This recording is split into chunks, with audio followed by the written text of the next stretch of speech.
everybody. Thanks for tuning in to the Marriage is Tougher Than Woodpecker Lips podcast. This is Brian. And I'm Paul. We'd like to welcome you to a community meant for the men of the world to share our thoughts and perspectives on marriage. We can learn from each other's experiences and help each other be better husbands. Now, let's get right into the show. Hey, everybody. Thank you for tuning in today, current listeners and new listeners alike. Today, we're going to be talking about, does she think I'm weak? We're going to get into what exactly we mean by that. And just have a conversation about how we can feel comfortable asking for help, specifically in areas that we might need it, and not be afraid that our wives think that we're weak. Yeah, and if you want to be a part of this conversation or just reach out to us, you can connect with us on Facebook, on Instagram, and if you want to see our faces, if you're listening to us, you can check us on YouTube. If you don't want to see our faces, you can hit us up at our website, Marriage is Tougher, to catch the podcast. But we're here to just field questions, set up a community, and just go a little deeper in the conversation that we have. So feel free to link us up. Again, our website, marriageistougher.com, especially if you would like to be a guest. There's a form you can fill out, and we go from there. So let's jump into this episode. Yeah. So, does she think I'm weak? Yeah. When I originally brought this topic to the list, I was struggling to speak to my wife on a level where I knew I needed help in certain areas, and I knew I needed to set certain expectations that basically went against what my upbringing is or was, right? And that's to say, I, for most of my childhood, had to be the man of the house. And like I told you before, I got kudos for that, right, from the adults in my life.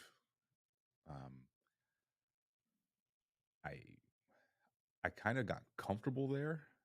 And for a large part of my life, I didn't have anyone to ask for help. So that just kind of became my reality and became my expectation for myself, right? And we've talked about it before, but, growing up as a boy, typically the men in your life, especially when you're heavily involved in sports, teach you just to be tough it out, right? Rub some dirt on it. You're not hurt, walk it off. Right. And so then to be plugged into a space where you're supposed to be vulnerable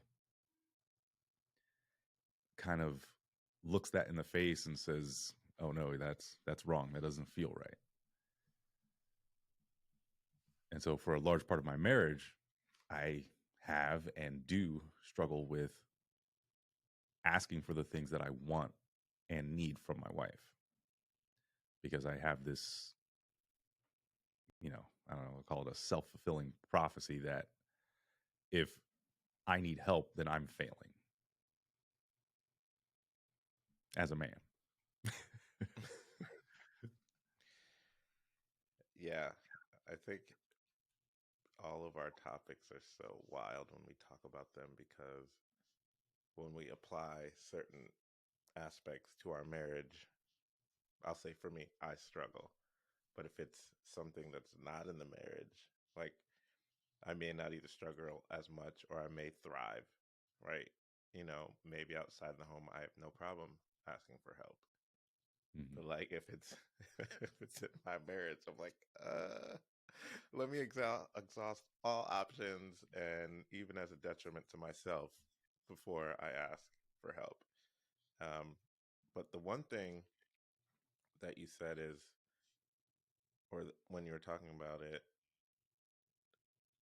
is I don't know if we ever had vulnerability modeled, right? Because when we look around life, like we see, using the sports analogy, like we see people doing the sport, we see how hard they have to work, we see what you have to do, and our our coaches and the people involved will model that, show us how to do that, right? Or Mm-hmm. if it's work, you see, how you have to, whatever training you need, what's the steps to move up to the next thing, like you see that modeled. But we don't see vulnerability modeled often, if at all, um, specifically in marriage. Um, and specifically asking for help, because a lot of us men feel like it's almost a badge of honor to not to be independent and not have to ask, and we want to grind, right? Yep. But it's just like, at what cost? I'll tell you what cost. The cost of not getting any recognition for it until after you die. That was a strong man. Man, did you see what he went through? he took care of his family. Wow. Right. Did you see what he did? Wow. Yeah, that is. And the funny thing is, I think if we ask our wives or significant others, they see what we're doing. They see what we're striving to do to be the sacrifice that we make, and they want us to ask for help. But we just refuse to do it. Yeah. Yeah. Thinking back on it, my wife provides a lot of space for me to ask for help. Right? She and this is something that we need to work on. This is something we are working on. Um, I think recently I've asked her, if you see me struggling with something and know that I need to ask you for help, give me a little push to do so, right? Because all of my history tells me that I'm not just going to do that on my own yet, Mm-hmm. right? And that, so I don't know necessarily what that looks like. Does that look like her coming to me and saying, "Hey, do you need some help?"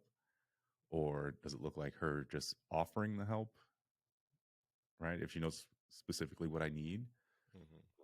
Um, does it look like her approaching me and saying, "Hey, I'm here. Just a reminder," right? Um, and obviously, it's something I need to work through.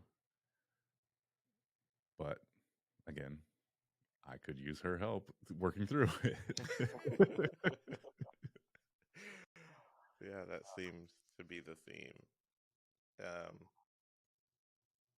yeah, I mean, I think something you said in your initial, when you're talking about this whole conversation, you said you got comfortable there in that place of being the man of the house and not asking for help, or just knowing that you weren't going to get it.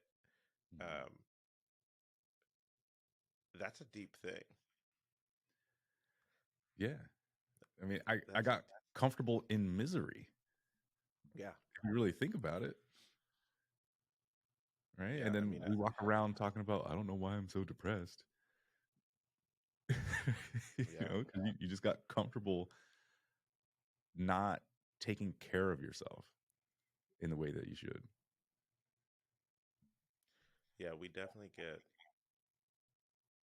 we choose comfort even if it's detrimental Mm-hmm. over progress sometimes, because taking the steps to progress is challenging and stretches us and hurts us.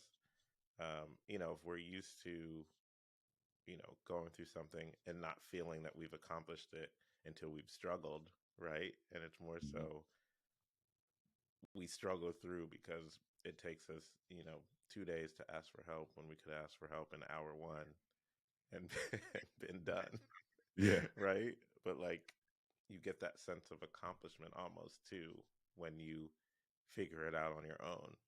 But at that point, it's like, at what cost? Right. Yeah. At what cost do we not ask for help? Yeah. it's funny to me that if you've ever been in a gym to work out to get stronger, you know that there's pain involved. You know that there's discomfort involved. And I don't know if it's just because we've seen so many people do it, or at some point in your life you were forced to do it if you were an athlete, right? And so you have felt that pain and have seen the results of it, that we're willing to go back into that pain in order to become better. But for something that is maybe not so tangible, we struggle to push ourselves through that pain because it's unfamiliar. Yeah, I And think um, we are not that experienced in emotional health, Mhm. right? We'll be, we're experiencing physical health, right? But if it's in that mental space, that how do I think healthy thoughts and what's the best way to process information? Um, because it is, like you said, it's not tangible and it's different for every person. There's Mhm. no way to be like, this is what you should do, and you'll get there now. But physically, we know we can, for those of us who are involved with sports or ever hired a personal trainer or whatever, it's like, okay, we'll set you with this basic stuff and we'll go from here. There's always like a general foundation, but we, I think societally, haven't gotten to that space. Some of us have, but as just a thought process where everyone knows, because everyone knows you go to the gym, you're going to be sore. It's whether you're a day oneer, a day two, or a day threer, the most pain that you feel afterwards. It's Yeah. not if you're going to, it's when you're going to feel that workout. Um, but we don't, there's not something about that societally that we can understand, even being like a novice at tackling your mental health and your thought process, if that makes sense. Yeah, it makes a lot of sense. And what you had me just do is compare a personal trainer to a marriage counselor. We if we can afford it, we're all about hiring someone to help us get stronger physically. Mm-hmm. Why wouldn't you do that with your marriage by seeking counseling? I mean, it's basically the same concept. They're going to expose your weaknesses, make you practice or work on them so you can become stronger. That I don't have words. I mean, yeah, that makes the most sense. It just does. Yeah.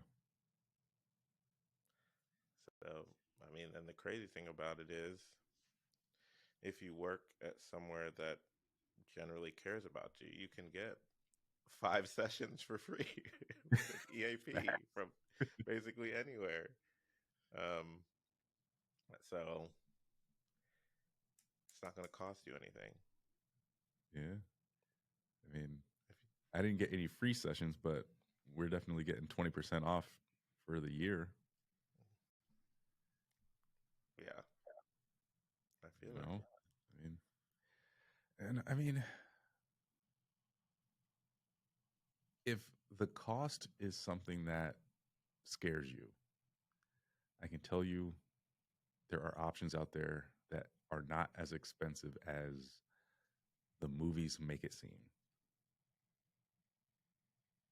And I That's think, good. that's one thing that probably holds a lot of people back. I know it was something that held me back for a while. Like, I can't afford $1,000 an hour. What are you kidding me? You know Mm-hmm. what I mean? But the situation we're in now, using I'll just throw the name out there. We're using Regain, which is hosted by BetterHelp. Right? We can interact with our counselor whenever we like through their app and messaging, right? And then part of our plan has a video conference for 45 minutes to an hour once a week for less than $300 a month.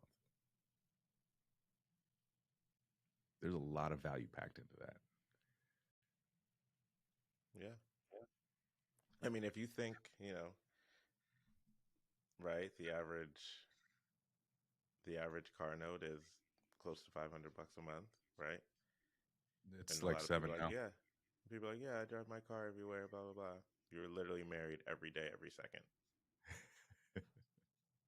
I mean, you literally, most of us, if we're going to work, we take our car from home to work, maybe stop some errands on the way back, go back home. Maybe again, run our kids somewhere, come back. But you're literally married every second of the day. Mm-hmm. So if you put that use case, right, we're gonna pay $500 to $700 a month for a car. We're gonna not, say that it's too expensive for, but if you can get that for $300 a month, someone that can help you at any time, and you get a weekly video for, at up to an hour, like, I mean, I see the value. Not everybody sees the value, but Right.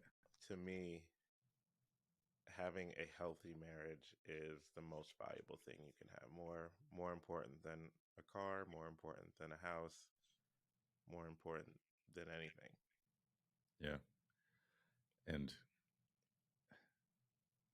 as well, I'll make a generalization, as I often do, but as an American who knows and has, knows people and has himself self-medicated and spent a lot of money doing that, if you seek the information to get help, then at least you'll know what needs to be done, right? So don't let lack of information steer you away from getting help. Get the information. It doesn't cost you anything to get the information, but a little bit of time, right? You can go online and figure out exactly what it's going to cost you. If that's the route you want to take. If you want to be in person, it might be a little bit more expensive, but I would say it's as good as being in person because you get to see their face, you get to see their reactions, they get to see you. So, and especially in this day and age where so many of us work, remotely and have those interactions with the people we work with over video chat. Don't try to give yourself an excuse by not at least just looking for the information. Because then, I mean, even if it's something that you can't do right away and you need to budget for, at least you know what needs to be done to get there. Mm-hmm. And it doesn't have to be a forever thing, right? Fix the things you need to fix, get out. If something else breaks, put the car back in the shop. Right. You know what I mean? Get the tools that you need, and then if you need more tools, go back to the store. Yeah, exactly. So, yeah, I mean, in essence, she doesn't think we're weak. We just don't ask for help. Yeah, that's what I learned in our most recent session. Which is good for me because I think in the back of my mind I knew that that's why I wasn't asking for help, but it helps to have somebody else expose it for you. Right? It made that conversation easier for me to have with my wife, having someone else point it out and like, yep, that seems to me where you're struggling. And I was able to, confront myself about that issue that I have. Mm-hmm. And then without necessarily having to ask my wife that question, she was able to answer it for me. Right? Which makes my situation more comfortable now. Yeah, that no longer has to be in the back of your head.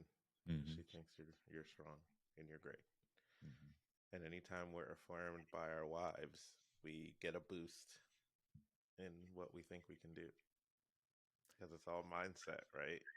Yeah. so feel invincible. Yeah. Yeah, getting a boost from your wife and confidence in any area is like walking out of the barbershop with a fresh cut. Facts. No hat. Right. Right. Oh man. Yeah. So I don't know. I think we tangented off of does she think I'm weak, but I'm cool with it. We circled back. So it is what it is, man. If y'all have listened for a while, you know we're going to tangent from time to time. So we hope you enjoy our tangents for sure. If you don't, you can let us know. If you do, you can let us know. You can find us on marriageistuffer.com. You can find us on Facebook, search Marriage Stuffer. You can find us on Instagram. We're working on putting some content out on TikTok, so be on the lookout for that. But yeah, I mean, we're looking to have conversations with you. We're looking for you to give us feedback, let us know what you like, what you don't like, and also continue the conversation for any of the topics that we've brought up. Yeah, it's what we're doing here, trying to make marriages better, make our marriages better. But within that, we hope we're helping you as well. So let us know if we're doing that. Make sure you are liking and subscribing so we can reach more ears. Doesn't cost you anything but a second. Matter of fact, you can pause right here and do it. I'll wait. Okay, I hope you did it. But hey, I don't know. You got anything else, man? Nope, that's it. We'll catch y'all next time. All right.